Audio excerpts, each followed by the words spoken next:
भारत के इतिहास में हुए विदेशी आक्रमणों ने हमारे समाज, संस्कृति और राजनीति को गहरा प्रभावित किया है।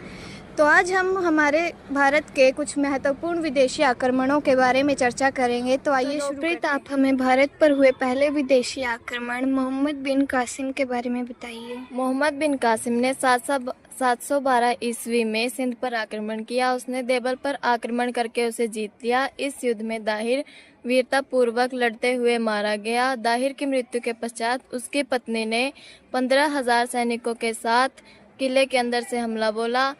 सीमित साधनों के कारण उसे हार का सामना करना पड़ा। अपनी पवित्रता की रक्षा करने के लिए उसने जौहर किया। दाहिर की मृत्यु के पश्चात उसके पुत्र जैसिया ने भी संघर्ष जारी रखा। मोहम्मद बिन कासिम ने दाहिर की दोनों पुत्रियों सूर्या देवी और परमल देवी को बंदी बना ली। साधना, अब हमें तराइन के युद्धों के बारे में बताइए। गौर के शासक मोहम्मद गौरी व दिल्ली अजमेर के पृथ्वीराज चौहान तृतीय के बीच तराइन का पहला युद्ध 1191 ईस्वी में हुआ। इसमें पृथ्वीराज चौहान ने मोहम्मद गौरी को पराजित किया एवं मोहम्मद गौरी अपनी जान बचाकर भागने में सफल रहा। 1192 ईस्वी में दोनों सेनाओं के बीच पुनः युद्ध हुआ। इसमें पृथ्वीराज चौहान ने अत्यधिक वीरता व साहस का परिचय दिया, परंतु वह पराजित रहे। मोहम्मद गौरी की जीत हुई। इससे भारत में इस्लाम शासन की शुरुआत हुई एवं दिल्ली सल्तनत की नींव रखी गई। तो अब मुस्कान, हमें मंगोलों के आक्रमणों के बारे में बताइए। मंगोल और तैमूर की आक्रामकता भी यादगार है। तैमूर ने 1398 में दिल्ली को लूटा और लोगों की हत्याएं की। बाबर का सबसे महत्वपूर्ण हमला दिल्ली की सल्तनत पर था। उस समय दिल्ली का सुल्तान इब्राहिम लोदी था। पानीपत का प्रथम युद्ध 1526 ईस्वी में हुआ।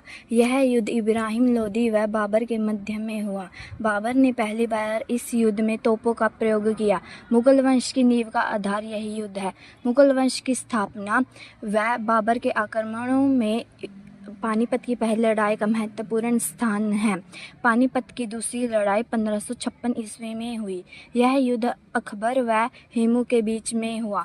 हेमू यह युद्ध हार गया था। मुगल वंश ने भारत में अनेक विकास किए हैं, जैसे ताजमहल। हालांकि यह एक विदेशी शासक था। तो मानवीय, अब हमें भारत में ईरानी शासक नादिर शाह के आक्रमणों के बारे में बताइए।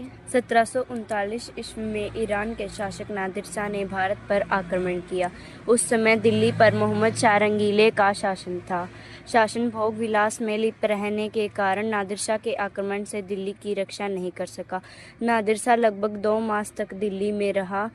उसके सैनिकों ने बच्चों, बूढ़ों एवं स्त्रियों तक को भी नहीं छोड़ा। वह लगभग 3 दिन तक क्रूरतापूर्वक कत्लेआम व लूटपाट करता रहा। 3 दिन में ही दिल्ली की साधारण जनता से 3 करोड़ रुपए लूट लिए गए। नादिर शाह के कत्लेआम ने लंबे समय तक दिल्ली की साधारण जनता के मन में आतंक बनाए रखा। तो अंशु, अब हमें पानीपत की तीसरी लड़ाई के बारे में बताइए। पानीपत का तीसरा युद्ध 14 जनवरी 1761 ईस्वी में मराठों व अहमद शाह अब्दाली के बीच हुआ। इस युद्ध में मराठी अत्यंत वीरतापूर्वक लड़े, परंतु उन्हें हार का सामना करना पड़ा व अहमद शाह अब्दाली जीत गया। यह युद्ध इतिहास में पानीपत की तीसरी लड़ाई के नाम से प्रसिद्ध है। दोस्तों, भारत के इतिहास में विदेशी आक्रमणों ने हमें हमारी विरासत, संघर्ष और एकता का सबक दिया है। हमें हमारी स्वतंत्रता, संस्कृति को बनाए रखना चाहिए। धन्यवाद।